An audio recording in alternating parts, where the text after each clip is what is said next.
Have you ever had one of those times where there's a storm or something really big going on and you're like, oh my gosh, I forgot how powerful nature is, and by extension, I forgot how awesome and powerful God is? We're going to talk about that today from Psalm 93.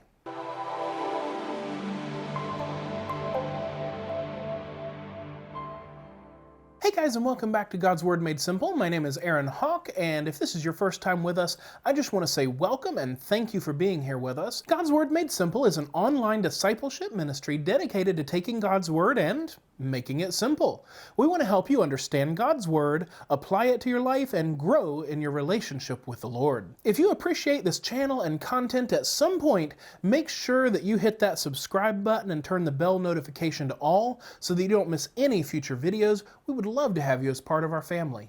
Okay guys, so last week we talked about Psalm 92. If you didn't catch it, catch that video here. Please go watch that one first and then come back and watch this one, because this psalm really does the one just flows so perfectly into the other. Last week we talked about God's magnificence and His sovereignty. And in Psalm 93, the editorial note in my Bible says the majesty of the Lord above the text in Psalm 93. Remember, those editorial notes are not inspired, so go catch my 4 Secrets to Life in the Bible if you don't understand that. But guys, this is all about God's sovereignty and His majesty and what a huge, big, powerful God He is. And I don't know about you, but I know that there have been times where there are large storms, and it just humbles me sometimes how powerful those things are. And it reminds me, as a Christian, we have direct access to God. He calls us friend. But it's those times where I'm reminded of how powerful and awesome and to be feared in the right way God is. In fact, Martin Luther, the great theologian, is famously put on the path to becoming a monk because he was afraid of being struck by lightning from such a storm. So, let's get started in chapter 93 of the book of Psalms, verse 1. The Lord reigns. He is clothed with majesty. The Lord has clothed and girded Himself with strength. Indeed, the world is firmly established. It will not be moved. Right? So right away, we have this picture of a king in kingly garments, right? He reigns, right? The rule of a king.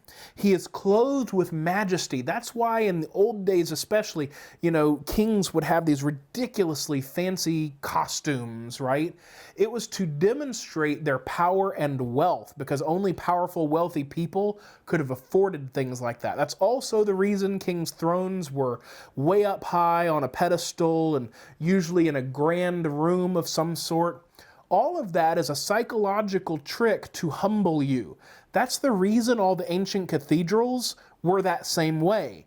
The pastor's lectern would be up on a podium somewhere. The ceilings would be high and vaulted and intricate work. All of that is to remind you that you're small and you're in the presence of someone much greater. And of course, in the case of God, infinitely greater. So the Lord reigns. He is clothed with majesty. The Lord has clothed and girded Himself. So God did not receive this power from someone else, right? Kings receive their power either because they believe God has divinely appointed them, and in some cases in the Old Testament, God did divinely appoint them, or by the will of the people because the people put up with it. Insert the Monty Python reference. I didn't vote for you, right? But notice, nobody gave this power to God. He gave it to Himself. Why? Because He is God. God can't receive power from anyone else because He is power. Okay? So He has girded Himself with strength. Indeed, the world, His creation, something that is less than Him, indeed the world is firmly established. It will not be moved. Verse 2, your throne is established from of old. In other words, prior to human history, or at least the beginning. That may be a reference to like Genesis or something, right? But that phrase of old in the Old Testament refers back to that creation or pre-creation time period, which technically prior to creation there was no time, but different video, different day. You are from everlasting. So this is definitely the whole before the creation, before time, right? Verse 3, the floods have lifted up, O Lord, the floods have lifted up their voice. The floods lift up their pounding waves, more than the sounds of many waters, than the mighty breakers of the sea. The Lord on high is mighty. Now, I don't know about you, I'm not a beach person. One of the reasons that I'm not a beach person is I don't like getting sand in places I didn't know I had, as Iago said on Aladdin 2. But another reason is I don't like being able to not see what's under the water. And I'm just funny that way, as well as I don't like salt. So I'm just not a beach person.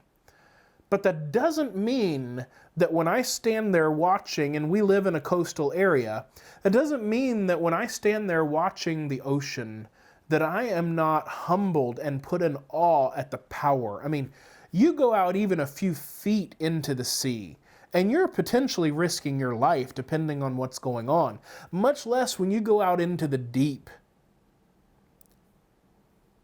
All of this creation, in this case, he's talking about the floods and the ocean, right? But all of creation testifies to the power, the majesty, and the rule of God. Verse 5, your testimonies are fully confirmed. God has never once said something that has not come to pass. His testimonies are confirmed.